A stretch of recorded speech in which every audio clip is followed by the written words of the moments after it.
And another, this time this is a great news actually from federal court. Yes. We hear bad news from the executive department, which is the president and the agencies. And then on the other side, we hear good news from federal court, Yes. which is judiciary.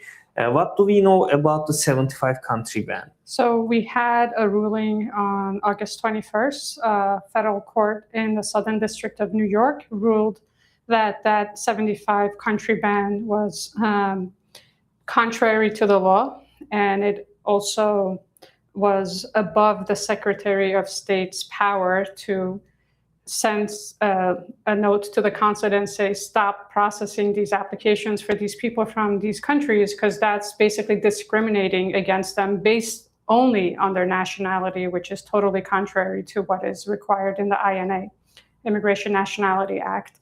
So essentially, the judge said that that was contrary to the law, vacated the policy, and set aside all the denials that applicants have received, immigrant visa applicants have received. And we'll have to wait and see how it's going to unfold. And if they're going to receive, I personally know a few clients from Iran that have received refusals from the consulate just because of this policy. I'm interested to see how they're going to send maybe an email or some sort of update to say, okay, this doesn't apply to you. It's time for you to have your visa issued. I'm very interested to see how it's going to unfold. Definitely. So the thing that I love about this judgment, that it doesn't cover only the plaintiffs in that particular case. Correct. It invalidates the ban altogether. Yes.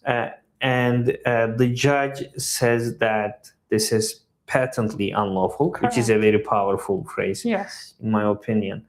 So many people, even people who applied for EB-5 program, who invested more than $800,000 in a U.S. project, they were denied or they were refused visa because of this policy. It doesn't make sense because it's a public charge ban. Mm-hmm. But even EB-5 applicants who invested hundreds of thousands of dollars in the U.S. are being rejected, refused because of this ban. And I am glad that a judge invalidated it right now. And more interestingly, I had a lawsuit pending as well for a client of mine. We filed a mandamus lawsuit, and we also claimed that this ban is unlawful. Just this morning, I received a call from U.S. Attorney's Office in New Jersey, and the U.S. Attorney's, the Assistant U.S. Attorney who is assigned to our case, told me that, could we agree on a 30-day ban, because there are internal discussions in the State Department going on, and I am hoping that we can resolve this case amicably by issuing the visa, and then we don't have to fight over motions and etc. So we're already seeing an impact. That's really good. Yes.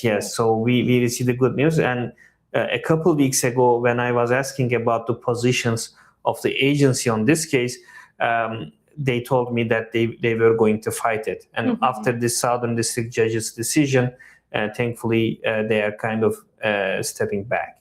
That's excellent. That's excellent news, yes.